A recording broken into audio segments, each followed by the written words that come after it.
welcome once again to Living in the 21st Century. Joining me today is Vasil Shevchenko, former Transportation Minister of Ukraine. Vasil, it's a pleasure to always have you on. Thank you for having me. Thank you. You know, Vasil, I was just looking at some of the stats you sent me. The numbers just climbing every single week. The Russian losses is like 623,990 people, military troops that have been killed in this war.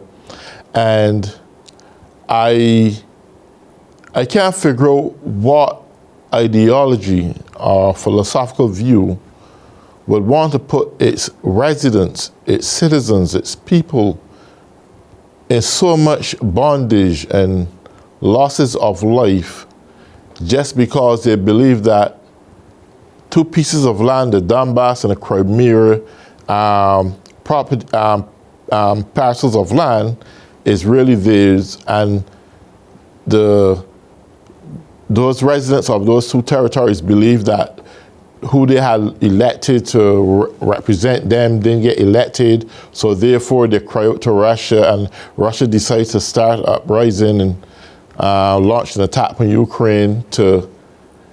It doesn't make sense because, as far as I understood, that those plots of land were given over to the Ukraine in 1918, and both Crimea and Donbass region. And why would a leader in this 21st century believe that he has the right to, because of his philosophical view, has the right to go and reclaim these parcels of land just for the sake of doing it and causing so much lives? That is something that really beat me. What's your opinion on that? To be honest, I'd start our conversation from opinion that Russia has instruments, so-called democratical country, but it's also autocracy. And yes, it is. Yes, and if we compare from previous Soviet Union, there was council, there was leader with limits. There were old and ill persons, but it wasn't unlimited power, and because of it, it was more democratical countries than, for example, Russia Federation. And now we cannot predict what idea Russia's president has in his head, because we know that he has mixed speeches. In one speech, he is for development. In another speech, he is for capturing Ukraine. And I think that unlimited power, as usual, works this way. And in my opinion, they decided to capture to capture Ukraine. They launched their aggressions against Ukraine in 2014. And since those times, they haven't committed many crimes following the idea, so-called back separatists in the piece of Ukraine. And they decided to follow idea special operation. And I think that when he decided that he is old and he haven't become known and enough and will not be in history, he decided maybe to follow it. And I think that we know that there are a lot of rumors about his different type of illnesses, and now we can see that this unlimited power can threat all countries around the world. And Ukraine was first, because Ukraine resisted his willing to dominate in Ukraine, and because of it, he decided to launch his troops. But we can see that Russia troops were not prepared to capture Ukraine, but he didn't know about it because his system hadn't worked correctly, because it was system for stealing money, for bribing, and this way have demonstrated that Russia, it isn't superpower, and it's autocracy which is at the brink of collapse. And Ukraine forces have demonstrated it many times. First of all, it was done in 2022 when Ukraine forces, after years of exhausting war at the east part of Ukraine, after occupation Ukraine's peninsula Crimea, they decided to attack further, and unexpectedly for Russia Federation, Ukraine forces drilled at the battle line managed to stop them and liberate more than half captured from the very beginning by Russia troops Ukraine's territory. And they were storming Ukraine's fortifications for a long time. We know that they have human resources, but Russia's leaders and his followers are sending their citizens to die in Ukraine. Ukraine is limited in human resources. Ukraine's smaller, 4 or 5 times than Russia Federation, and we have smaller economical resources, and because of it, he decided that it's a good example to demonstrate that he is powerful, and he expected to have a short time war where he wanted to have victory, to demonstrate neighbors. Just imagine that countries around Russia Federation, after follow Ukraine, will follow Russia Federation all willing.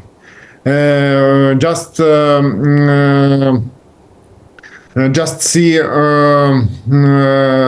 Central Asia countries.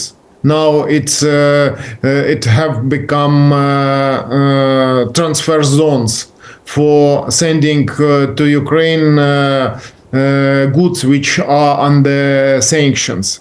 And they are making money at it, and they are in cooperation, but they are afraid. They are similar to this country, because there are no democracy to demonstrate it and to resist Russia Federation, and they understand that they are weak. And them, it appeared that sanctions have demonstrated that Russia is a big country with big number natural resources, but it's quite expensive to transport it to Russia's borders. And it appears that it doesn't work correctly. And for example, Russia is biggest one from the biggest exporter coals, but unable to sell it abroad, because only China can buy, and prices for transporting is really high. And to be honest, there are no clear understanding, because we cannot calculate his emotions, but we can see that this former empire has tried to demonstrate that they are powerful, but As a result, they received that they are weak and they are unable to fight with Ukraine. Only Ukraine is fighting against Russia. Have been fighting. We have been fighting against Russia Federation 2.5 years. And yesterday's Ramstein meeting confirmed that thanks United States leading European partners have understood that cooperation with Russia Federation it's a wrong way. For example, after imposing sanctions. Limits for transporting goods to Russia Federation has lost only 25%. 75% are being sold to Russia Federation from European countries through mediators, through brokers. I want to ask this question because it found recently, which I got in the latest stats that you would have sent me, that Iran is now supporting Russia with a lot of ballistic missiles. So you have, on one hand, they were supplying them with a whole ton of drones, and now they are giving them a barrage of ballistic missiles. With that kind of heavy support coming, it seems that Iran is actually partnered with Russia in this war against Ukraine. How is the Ukrainians military standing up to this kind of bombardment that is coming from Russia at this point? I'd say that this type of missiles, it's short-range missiles, they have made decision to send it to Russia Federation in exchange of technology. They are Russians so-called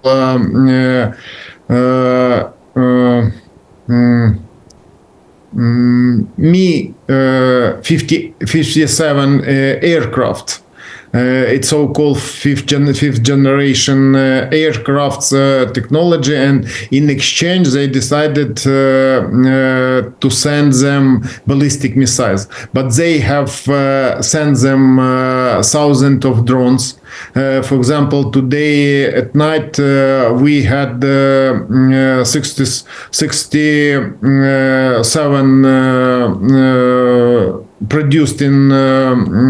produced in Iran or drones, and Ukraine forces have managed intercepted 57, and 6 of them disappeared as a result of suppression electronic, and 3 went back and flew to bomb Russia Federation, and it means that it has effect, and they have made a lot of destroys, and they have destroyed many cities, but nevertheless we are able to resist it despite of casualties and despite of losing every day's children and civilians. They are shelling to residential houses. They are not bombing, for example, infrastructure and electricity grid. Mostly they are looking for the way to cause big horror inside of Ukraine, just to demonstrate that they are able to fight against Ukraine. But this picture of destroys have demonstrated people around the world that Russia's army, it isn't army which is waging war against Ukraine army. They are not able to fight against Russia Federation, against Ukraine army, and they are killing civilians. And in this case, I'd say that I'm sure that with our partners we will be able to defeat it because, for example, they are changing their technologies. For example, last few times they decided to change altitude of drones up to 2,000 meters, and from infantry's arms, it's impossible to shot it, and we have to use cheaper missiles. But nevertheless, Ukraine is looking for the partners to cover producing weapon inside of Ukraine, because Ukraine's military industry, is able to produce a few times more weapon, but we lack money to pay it because our budget is growing, but isn't enough, and all Ukraine's budget income immediately is being sent to military needs. But it isn't enough, and now the results of these negotiations, our European partners are ready to support us, because it appears that European industry, together with United States industry, cannot produce the same volume, the same number ammunition barrel artillery. Now we can see that Russia only can produce 4 million, but all Western countries together can produce 1.3 million charges. And it means that we must look for the way to cooperate and to have opportunity to answer and to stop them. Doesn't allow them to move to move further, and you know that Russia troops which were moving slowly inside of Ukraine, unexpectedly 1 week ago were stopped. Yeah. Well, last time we spoke, I think I can recall that the Ukrainian soldiers had penetrated the borders of Russia, and they were somewhat making some progress. What is the condition like now with Ukrainian soldiers entering the Russian territories, and how are they going to make use of that? The Ukraine forces have made decision concerning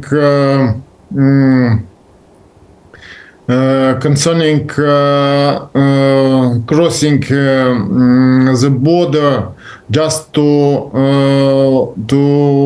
build so-called security zone, because you know that before, against Ukraine, one from the Ukraine's biggest city, Kharkiv, they decided to attack it just to do it unexpectedly for the Ukraine forces. And as far as I know, and we can see it from public media, that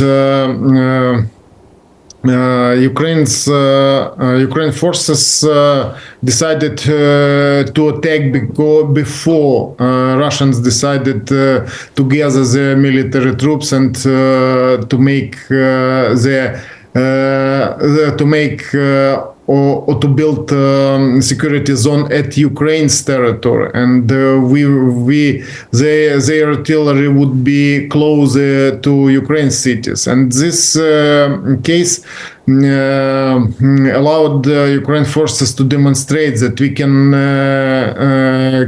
act unexpectedly for Russians and can be successful in it. And Ukraine forces have demonstrated that they are able to maneuver and to demonstrate that they are not Russians military troops in depth Russia's territory. And once more, one more question, and that Russia haven't started defending their territory. Because it appeared they focused on the Ukraine territory 500,000 army and unable to defend their territory, and they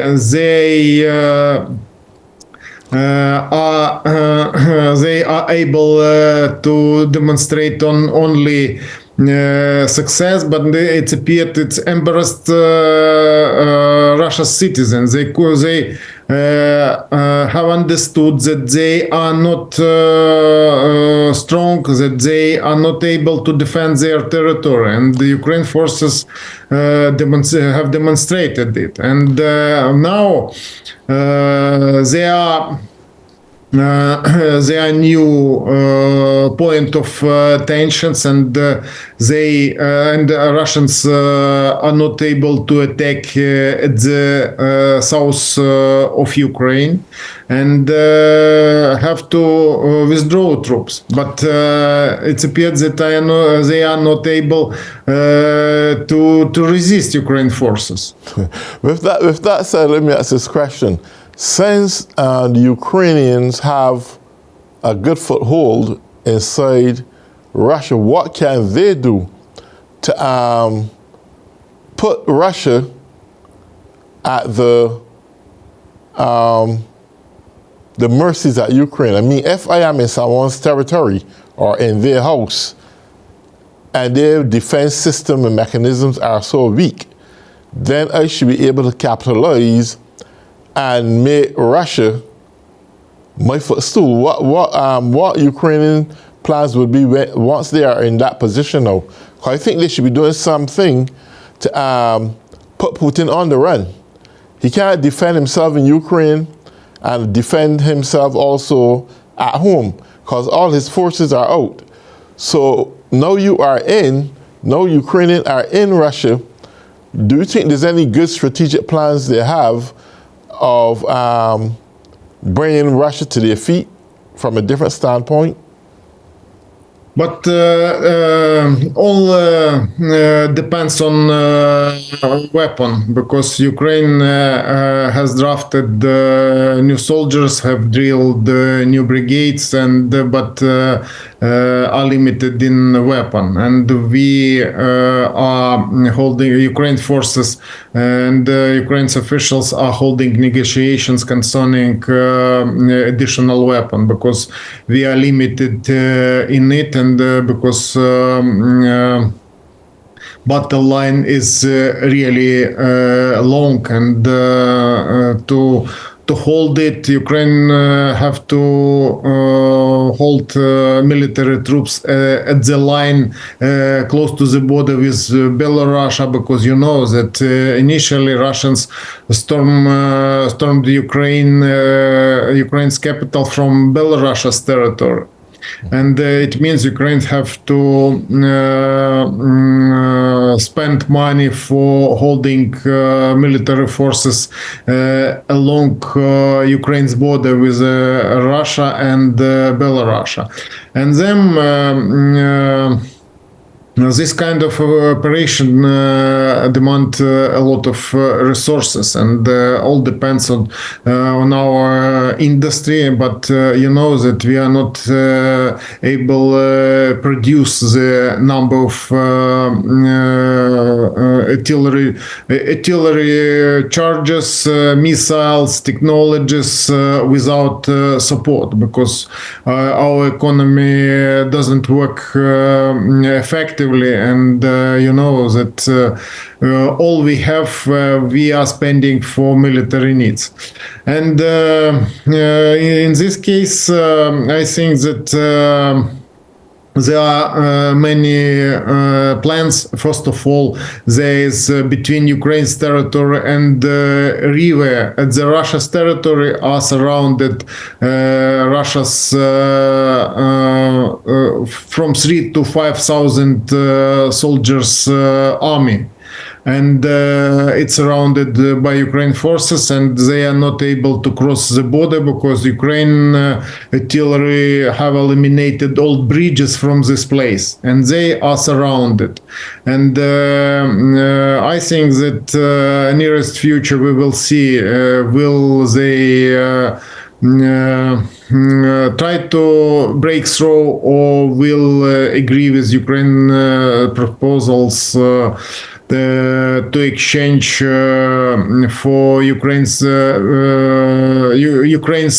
military prisoners they are holding in prisons at the Russia's territory, because we have a lot of challenges in this case. But nevertheless, we are sure that we are able to act, and Ukraine will do our best. And you can see that Ukraine have managed to eliminate a big part Russia's fleet, and there are no Russia's fleet in Black Sea and Azov Sea. It's disappeared. They hid it and don't send them to launch, for example, missiles. Only submarines can do it.